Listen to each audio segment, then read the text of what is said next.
السلام علیکم جی، بہت بہت شکریہ یہاں تشریف لانے کا. کیا حالات ہیں، کیا کچھ چل رہا ہے آج کل؟ بس الحمدللہ کوشش میں لگے ہیں سب. جو کچھ چل رہا ہے آپ لوگوں کے سامنے ہے. کچھ اتنا اچھا بھی نہیں ہے، کوشش کر رہے ہیں بہتر کرنے کی اور اچھا کرنے کی. آپ سیاسی اس میں تناظر میں بات کر رہی ہیں؟ ہاں، کیونکہ میرے خیال سے سارا ملک اس وقت ایک ایسے ماحول میں ہے کہ ہم اس سے ہٹ کے اور الگ سے کوئی بات کر بھی نہیں سکتے، اور ہمیں کرنا بھی نہیں چاہیے، کیونکہ ہم سب اس میں انوالو ہیں، ہم سب مسائل کا شکار ہیں. اور اس وقت پورے ملک کی جو صورتحال ہے اس میں بعض اوقات بڑی حیرت یہ بھی ہوتی ہے کہ ہم بعض معاملات کو بالکل پس پشت ڈال چکے ہیں، اور ایسا لگتا ہے جیسے ہمیں کچھ دکھ ہی نہیں رہا، ہمیں پتہ نہیں چل رہا دنیا کدھر جا رہی ہے. جن لوگوں کے درمیان میں ہوں، اور دیکھیے انسان اپنے آس پاس سے ہی کام نکالتا ہے، اپنے کاموں کو ابھارتا ہے. جن لوگوں کے درمیان میں ہوں اور جن لوگوں کے درمیان رہ کر میں کام کر رہی ہوں، وہ صحیح معنوں میں کیونکہ اس وقت پاکستان کے نمائندہ عوام ہیں، اور وہاں جو مجھے ان کے مسائل نظر آتے ہیں وہ نہ ایسا لگتا ہے کہ ہم جن ایوانوں میں بیٹھ کر بات کرتے ہیں نہ وہاں اس کی کوئی سوچ ہے، نہ صحیح معنوں میں انہیں ایڈریس کیا جا رہا ہے. تو حالات جو ہیں وہ آپ پر اور مجھ پہ شاید ایک ساتھ ہی وہ سب گزر رہا ہے. فرق ہے مجھ میں اور آپ میں. آپ کسی نہ کسی طور پہ اقتدار میں ہیں، کچھ اتھارٹی آپ لوگوں کے پاس ہے، تو اگر آپ کہیں گے کہ ہم ہیلپ لیس ہیں تو عوام کو کیا لگے گا کہ کیوں ہیلپ لیس ہے؟ میں نے یہ نہیں کہا کہ ہم ہیلپ لیس ہیں، میں نے یہ کہا کہ ان مسائل کا جس کا آپ شکار ہیں ان کا ہم بھی شکار ہیں، عوام ہیں ہم بھی. لیکن آپ نے کہا ہم اقتدار یا اختیار میں ہیں. جب آپ کے پاس کسی قسم کا بھی اقتدار یا اختیار آتا ہے، یہ میرا پوائنٹ آف ویو ہو سکتا ہے، لوگوں کا بائیکاٹ کیوں نہیں کرتے؟ نہیں، آپ ابھی سنیں میری بات کہ میں کیا کہہ رہی ہوں، کہ اگر آپ اقتدار یا اختیار میں ہوتے ہیں نا تو میرا پوائنٹ آف ویو یہ ہے کہ آپ زیادہ پریشر میں ہوتے ہیں، اور ہونا چاہیے، اور آپ کو زیادہ سوچنا چاہیے، آپ کو زیادہ کام کرنا چاہیے، اور آپ پہ زیادہ ذمہ داری آن پڑتی ہے، کیونکہ آپ کی پوچھ بھی اتنی ہی ہوگی اور ہونا بھی چاہیے. اگر عوام نے آپ کو لا کر کہیں بٹھایا ہے تو پھر اس کی آپ سے توقعات ہیں. تو ان توقعات پر پورا اترنے کے لیے میرا کہنے کا مطلب یہ تھا کہ آپ زیادہ محنت کرتے ہیں، زیادہ کام کرتے ہیں، زیادہ سوچتے ہیں، اور ایسا ہونا بھی چاہیے. یہ کوئی نئی بات نہیں ہے.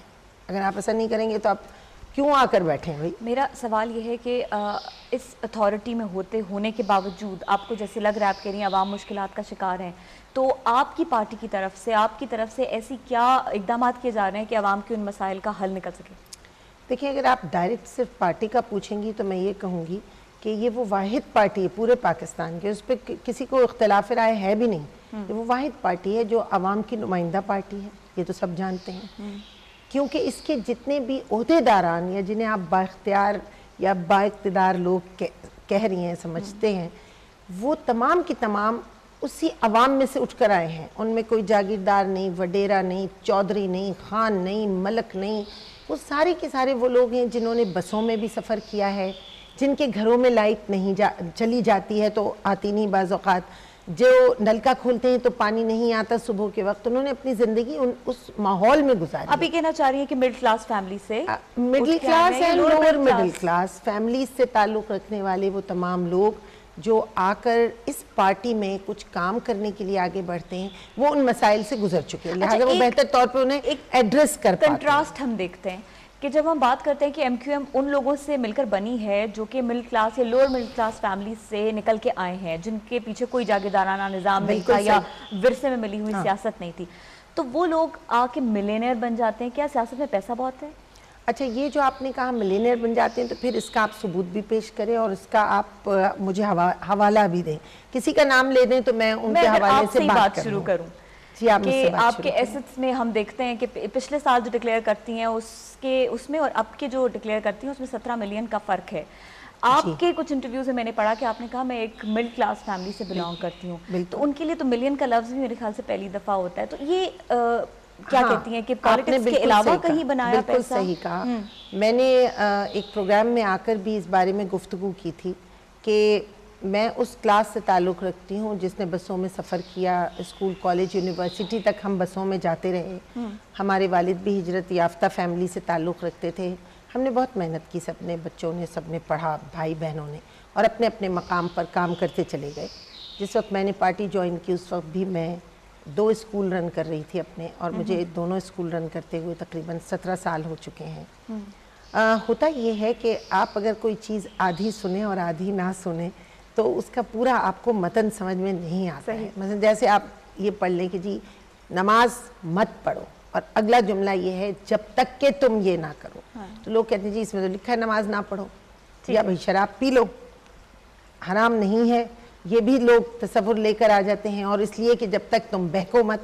تو آپ کو پتہ ہونا چاہیے کہ اگر کہیں کسی جگہ کوئی بات آئی ہے تو اس کی گہرائی میں بات کیا ہے. تو میں یہ دعوے سے کہہ سکتی ہوں کہ ایم کیو ایم کے کسی شخص کے اوپر نہ کرپشن کا کوئی الزام ہے. ایم کیو ایم کے کسی شخص نے پارٹی میں آنے کے بعد اپنی پارٹی کی وجہ سے یا اپنے عہدے کی وجہ سے کوئی پیسہ نہیں بنایا. کوئی اگر صنعت کار ہے اور اپنی صنعت میں وہ ترقی کر رہا ہے، کوئی اگر محنت سے کہیں کسی جگہ اس نے کوئی بزنس شروع کی ہوئی ہے اور وہ بزنس کرتے کرتے آگے بڑھ رہا ہے، تو وقت کے اور زمانے کے ساتھ ساتھ اس نے ضرور ترقی کی ہوگی.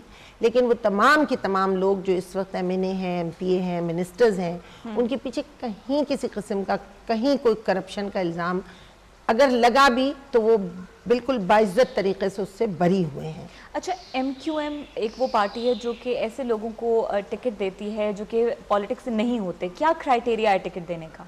دیکھیے ٹکٹ دینے کا میں سمجھتی ہوں کرائیٹیریا پورے پاکستان میں ایک ہونا چاہیے، اور وہ متحدہ کا بھی ہے. پہلی بات تو یہ ہے کہ اس شخص کی کوئی کریڈیبلٹی معاشرے میں ہے، اس پر آپ نے اس کا کوئی بیک گراؤنڈ ہے جس میں اس نے عوام کی کوئی خدمت کی ہے، وہ لوگوں میں کس نام سے پہچانا جاتا ہے.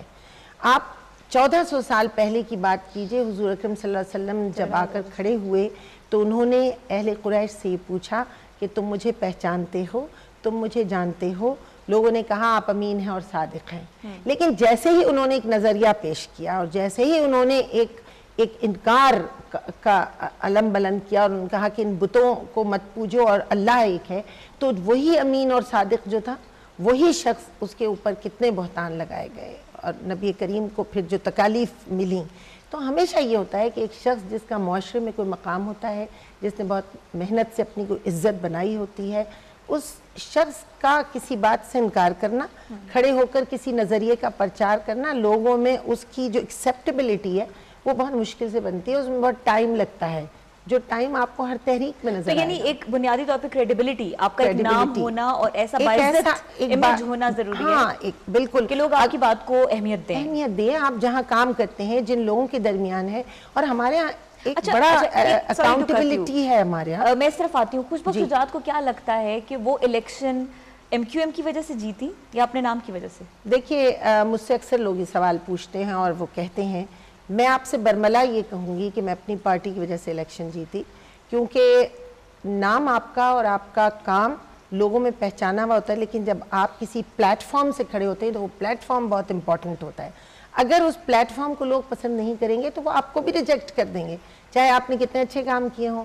تو وہ جو آپ کو پلیٹ فارم ملتا ہے، ایک آپ کا اپنا کام ہوتا ہے اور اس کے ساتھ دوسرے پلڑے میں آپ کی پارٹی رکھی ہوئی ہوتی ہے، اور اگر وہ دونوں مضبوط نہ ہوں تو بہت مشکل ہو جاتا ہے. تو پارٹی کا جو پلیٹ فارم ہے وہ میرے ساتھ مضبوط تھا، اور ہمارے جو ووٹرز ہیں ان کا جو مینڈیٹ اور ان کا جو ووٹ بینک تھا وہ میرے ساتھ تھا. ایسے لوگ جو پولیٹیکل نہیں ہوتے، مڈل کلاس فیملی سے ہوتے ہیں، جب وہ کیمپین چلاتے ہیں تو اس کیمپین کے لیے جو پیسہ درکار ہوتا ہے وہ کہاں سے آتا ہے؟